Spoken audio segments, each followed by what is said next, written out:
Ya, terima kasih Smart Listener, Anda masih bersama kami dalam Bincang Ramadan. Edisi hari ini Selasa 19 Mei 2020 ya, atau bertepatan pada 26 Ramadan 1441 Hijriah. Nah, Smart Listener, tadi di segmen pertama Ustadz Kuswaro Nur Sidik sudah menjelaskan mengenai penjelasan zakat profesi dan penghasilan, bahwa memang juga diwajibkan harus dikeluarkan ya untuk orang yang sudah berpenghasilan, seperti halnya para karyawan swasta, dokter, semacam hal itu, dan masih banyak lagi. Nah, untuk segmen kedua ini Ustadz Kusworo akan menjelaskan bagaimana tahap penghitungannya, karena ya untuk karyawan kan gajinya itu 1 bulan sekali, dan belum tentu juga selama 1 tahun ini bakal kerja. Apakah itu tiba-tiba pas 11 bulan itu tiba-tiba berhenti? Nah, nggak ngitung, nggak masuk zakat seperti itu, Ustadz. Silakan Ustadz Kusworo. Baik, sahabat semuanya, sebelum kita ke teknis penghitungan, para ulama terdahulu sebetulnya dahulu sudah mulai membahas tentang zakat profesi atau penghasilan. Dalam istilah ulama salaf, gaji itu diistilahkan dengan aqtiyat. Sedangkan harta yang diperoleh karena profesi seseorang disebut dengan istilah al-mal al-mustafad. Oke. Nanti referensinya bisa kita rujuk pada Kitabul Amwal karya Abu Ubaid. Di sana disebutkan, diriwayatkan dari Ibnu Abbas. Ibnu Abbas ini sahabat Rasulullah Shallallahu Alaihi Wasallam, ulamanya para sahabat. Berkah doa Rasulullah, Allahumma faqihu fiddin wa alimhu ta'wil. Ya Allah, berikanlah kepandaian ilmu Ibnu Abbas, ilmu fikih, ilmu hukum Islam, dan at-ta'wil, ilmu tafsir dalam memahami Al-Quran. Ibnu Abbas ditanya oleh sebagian sahabat tentang harta yang diperoleh karena profesi seseorang. Ibnu Abbas menjawab, yuzakihi yauma yastafiduh. Dia mengeluarkan zakat saat dia mendapatkan penghasilannya. Artinya tentang zakat profesi ini sudah ada pembahasannya dari zaman dahulu, sejak zaman sahabat Ibnu Abbas. Begitu juga Umar bin Abdul Aziz, salah satu khalifah di masa pemerintahan dinasti Umayyah yang terkenal itu, masyhur dengan keadilannya. Itu ketika membayarkan gaji kepada para pegawai, khalifah memungut zakat. Ketika memberikan upah karena pekerjaan seseorang, Khalifah Umar bin Abdul Aziz memotong zakatnya. Oh, langsung dipotong otomatis. Nah, secara praktek artinya sudah ada contohnya sejak masa salaf. Nanti bisa dirujuk pada kitab Al-Amwal karya Abu Ubaid. Bagaimana tata cara penghitungannya? Tata cara penghitungan zakat profesi atau penghasilan ini memang sebagian ulama berbeda pendapat. Di antara pendapat yang ada, yang pertama nisab disamakan dengan zakat pertanian, yaitu 653 kg beras. Oke. Jadi kalau seorang karyawan atau pegawai yang gaji bulanannya nilainya sudah di atas nilai 653 kg beras, sudah wajib zakat. Oke. Misalnya beras sekarang berapa? 8.000 misalnya kilonya ya. Oke, baik. Kalau dikonversikan uang berapa nih Ustaz? Kali 653 kilo berarti sekitar 5.220.000. Oke. Jadi kalau gajinya sudah di atas 5.200.000 itu sudah wajib zakat. Per bulannya atau per bulan? Per bulan ya. Kapan menunaikan zakat? Ketika menghasilkan. Pegawai ketika menghasilkan berarti ketika gajian. Ini tanggal 1 nanti gajian. Tanggal muda. Atau tanggal 25, ada yang tanggal 25. Kalau profesi berarti ketika dia menghasilkan jasa atas profesinya. Oke. Berapa tarif atau kadar zakatnya? 2,5% dari gaji atau honor yang diperoleh. Oke. Contohnya Pak siapa ini? Tadi Pak Ahmad, Pak Rizky. Coba kita Pak Syahrul, Pak. Pak Syahrul ya. Pak Syahrul seorang pegawai BUMN. Misalnya pegawai di PDAM Tirtamusi. Ini dia jabatannya agak tinggi dia. Oh, oke. Gajinya sebulan take home pay, gaji yang dimasuk ke rekening itu 7 juta. Berapa zakat yang wajib dikeluarkan? Oke. Dihitungnya lebih baik sebagai kehati-hatian dari gaji bruto, gaji kotor, yaitu take home pay, gaji yang masuk ke rekening. Baik. 7 juta kali 2,5%, ya. 2,5% kali 7 juta, 175.000. Kapan membayarkannya? Ketika gajian. Oke. Begitu gajinya masuk, langsung potong 175.000, transfer ke dompet duafa. Insya Allah ringan. Tapi Oke. kalau nunggu nyicil mobil dulu, bayar anak sekolah dulu, nanti terasa berat. 175.000, kalau sudah banyak cicilan sisa 200.000, berat enggak nanti? Berat sekali. Berat. Justru kalau ketika sudah gajian langsung keluarkan zakatnya, insya Allah nanti Allah mudahkan pengeluaran-pengeluaran lainnya. Oke, berarti dalam hal ini manajemen uang ini harus diperhatikan juga ya Ustaz ya. Iya. Apalagi pada saat gajian. Yang wajib zakat utamakan terlebih dahulu. Zakat terlebih dahulu ya. Nah, Iya. Ustadz Kusworo tadi menarik, berarti yang wajib zakat itu kalau sudah mencapai nisabnya, dalam hal misalnya sudah mencapai 6, sama kayak zakat pertanian ya, seperti yang Ustadz Kusworo jelaskan tadi, 653 kg beras. Kalau dirinci dengan jumlah uang itu 5 juta lebih lah, 5.200.000. 5.200.000 itu per bulannya. Nah, bagaimana kalau yang ya seperti karyawan swasta yang ya dapat kita konvensikan, misalkan gaji UMR ini kan tidak merata nih di Indonesia. Nah, kita ambil di Palembang. Misalnya untuk gaji pegawai di Palembang UMR-nya ini kita sekitar 3 juta. Itu kan belum cukup nih, belum cukup batasnya. Ketentuan waktunya apakah harus 1 tahun dihitung 1 tahun baru mereka harus membayar zakat, atau bagaimana? Mungkin dapat dijelaskan di segmen ketiga nanti Ustadz Kusworo, dan Smart Listener kami akan segera kembali sesaat lagi.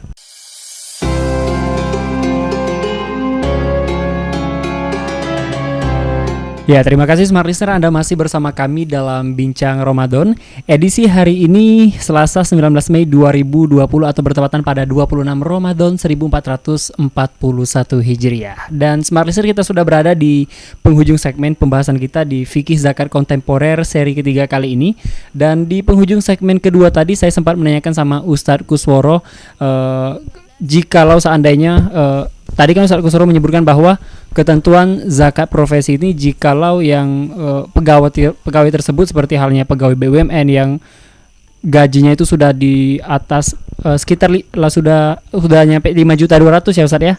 Sudah mencapai 5.200.000 di dalam atas artian nilai 653 kg beras seperti itu ya Ustadz ya. Nah, itu sudah wajib berzakat setiap bulan. Nah, bagaimana jikalau ini pegawai gajinya di bawah seperti yang Ustadz katakan tadi, di bawah jikalau harga beras 653 kg. Apakah ketentuan zakatnya ini diakumulasikan dalam waktu 1 tahun atau bagaimana? Ustadz Kusworo, silakan. Ya.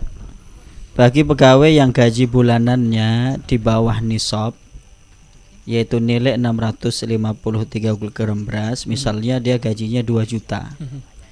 Maka dia belum mencapai nisab, belum wajib berzakat setiap bulannya. Oke. Tetapi kapan zakatnya? Dikumpulkan selama 1 tahun. Oh, 1 tahun ya itu hanya Jika akumulasi gajinya 1 tahun melewati nisab, kalau 2 juta 1 tahun berarti 2 juta kali 12, 24 juta berarti. 24 juta sudah melewati nisab. Maka dia mengeluarkan zakatnya setahun sekali, 2,5% dari 24 juta.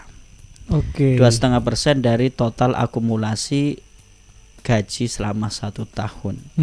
Bayar zakatnya setahun sekali. Oke. Nah, gimana kalau dia itu setiap bulannya kadang cara manajemennya uangnya itu nggak nentu, Ustaz. Kadang tiap bulan juga pendapatannya 2 juta, kadang 3 juta. Yang penting jumlahnya selama 1 tahun ya Ustaz ya. Iya, di total selama 1 tahun. Oh, di total seperti kali itu. 2,5%. Nah, Ustaz, menarik sekali. Satu lagi yang mau saya tanyakan tadi tentang zakat profesi. Seandainya Ustaz, seseorang ini gajinya sudah mencapai nisab dan dia tidak mau repot nih, dia ngeluarin zakat ya dengan cara cuma bersedekah dengan keluarga.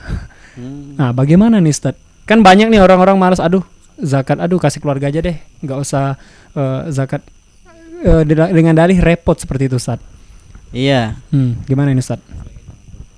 Mengeluarkan zakat atau membayar zakat dianjurkan ke lembaga zakat, semacam dompet wafa, agar penyalurannya itu tepat sasaran dan distribusinya merata. Oke. Kalau menyalurkan sendiri-sendiri, ada kemungkinan nanti zakat itu menumpuk di suatu area atau di suatu orang tertentu. Sedangkan mustahik itu kan banyak gitu. Oke, baik. Tetapi hukumnya sah-sah saja. Sah-sah saja ya. Mengeluarkan zakat dengan menyalurkan langsung sendiri kepada keluarga misalnya. Tapi keluarga itu atau saudara harus masuk dalam kategori 8 asnaf, golongan yang berhak menerima zakat, yaitu fakir miskin, hamba sahaya, orang yang terlilit hutang, sedang dalam perjalanan, fisabilillah atau mu'alaf. Di luar 8 golongan itu maka tidak berhak menerima zakat walaupun keluarga terdekat. Tetapi zakat tidak boleh ditunaikan kepada keluarga yang garisnya atas bawah. Tidak boleh ayah mengeluarkan zakat untuk anaknya, atau anak mengeluarkan zakat untuk ayahnya. Ayahnya, orang tuanya ya. Oke. Maksudnya anak berzakat diberikan kepada orang tua. Oh, jangan keliling di area-area itu aja ya Ustaz. Zakat diberikan ke anak. Karena apa? Itu bukan zakat, itu kewajiban. Oh, kewajiban. Orang tua wajib memberikan nafkah kepada anak. Anak wajib menafkahi orang tua jika orang tua sudah tidak mampu untuk mencari nafkah. Nah, kewajiban memberikan nafkah kepada anak atau anak kepada orang tua ini adalah kewajiban yang berbeda. Kalau dia sudah menafkahi, masih tetap zakat kepada 8 asnaf. Tapi zakat kepada anak atau dibayarkan kepada orang tua maka tidak boleh. Oke, baik. Nah, smart listener, tadi di segmen sebelumnya sudah kita lugas membahas mengenai zakat profesi dan penghasilan. Sebenarnya ada lagi zakat yang mau kita bahas Ustaz. Yang berkaitan dengan profesi itu ada THR ini. Mungkin ada sahabat yang Nah, masih ya, boleh mendapatkan jelasin. THR ini. Bagaimana, wajib dizakati atau tidak? Nah, gimana nih Ustaz? Seperti yang Ustaz katakan tadi ya, bonus seperti itu kan. THR ini kan menjelang Idul Fitri. Iya. Ada sebagian perusahaan atau kantor yang memberikan THR. Itu berdapat uang lebih berarti Walaupun kan. mungkin di tengah-tengah wabah corona ini masih tetap jalan ya. digaji seperti biasanya saja masih alhamdulillah. Alhamdulillah. Gitu. Ada yang Oke. tidak bisa memberikan THR. Oke. Bagi sahabat yang masih mendapatkan rezeki THR, THR itu hukumnya sama dengan zakat profesi. Oke. Karena dia sama dengan gaji. Kalau gajinya 7 juta, biasanya THR-nya juga 7 Iya, 1 juta. bulan kerja. Maka ngitungnya sama dengan zakat profesi. Begitu dia mendapatkan THR, kalau nilai THR-nya sudah di atas nisab, nilai 653 kg beras, wajib mengeluarkan zakat 2,5% dari THR yang diterima. Oh, dalam artian 2 kali lipat Ustaz deh. Kan Kalau dari bulan gaji. ini dia mendapatkan gaji dan THR, berarti gaji ditambah THR kali 2,5%. Gitu simpelnya Ustaz Ya. ya. Oke, baik. Nah Ustaz, mungkin kita singkat saja Ustaz. Satu lagi nih zakat yang belum Ustaz jelaskan, yang akan kita bahas mengenai zakat tabungan saham. Baik. Nah, ini di seri ketiga ini kan belum kita bahas nih Ustaz. Baik. Silakan Ustaz. Zakat tabungan, pemirsa dan sahabat semuanya. Tabungan itu bisa rekening ya. Bisa deposito, bisa saham. Ini sesuai dengan konteks sekarang ya. Orang menyimpan harta tidak hanya dalam bentuk emas dan perak. Bahkan semakin jarang orang menyimpan emas dan perak di rumah. Rawan, resikonya lebih besar. Kakek didatangi begal. Orang menyimpan dalam bentuk tabungan sebuah rekening. Saya yakin semua sahabat punya rekening tabungan semuanya. yang beda cuma isinya masing-masing. Ada juga yang menyimpan dalam bentuk deposito, ada juga yang menyimpan dalam bentuk saham dan surat-surat berharga lainnya. Bagaimana simpanan harta dalam bentuk ini, apakah wajib dizakati? Para ulama berpendapat bahwa harta yang disimpan dalam tabungan rekening maupun deposito ataupun saham atau surat-surat berharga lainnya itu hukumnya sama dengan simpanan emas dan perak. Oke. Hukumnya sama, cara menghitungnya juga sama. Tabungan, lihatlah saldo akhir di akhir tahun tutup buku. Oke, baik. Kalau saldonya itu sudah di atas nisab emas, yaitu nilai 85 gram 85 emas. gram emas. Oke. Emas sekarang berapa 1 gramnya? Berapa ya? Emas Misalnya 1 gram 500.000. 500.000. Berarti 85 kali 500, 42 juta setengah. Sahabat yang sudah mempunyai tabungan sudah 1 tahun dan saldo akhir, lihat saldo akhir ya, saldo akhir saja. Saldo akhir sudah di atas nilai 85 gram emas, asumsinya tadi 42 juta setengah, maka sudah mencapai nisab, sudah wajib zakat. Dibayarkan kapan? Setahun sekali. Berapa zakatnya? 2,5% dari saldo akhir. Oke, kurang lebih sama kayak zakat emas dan perak, Zakat emas seperti dan yang Ustadz Kusworo katakan tadi. Kalau deposito dan saham itu yang dihitung adalah nilai pokok ditambah dividen atau bagi hasil. Jika akumulasi nilai pokok dan dividen bagi hasil itu di atas nisab, yaitu nisabnya nilai 85 gram emas. Tadi asumsinya 1 gram 500.000, berarti 85 gram emas itu 42 juta setengah.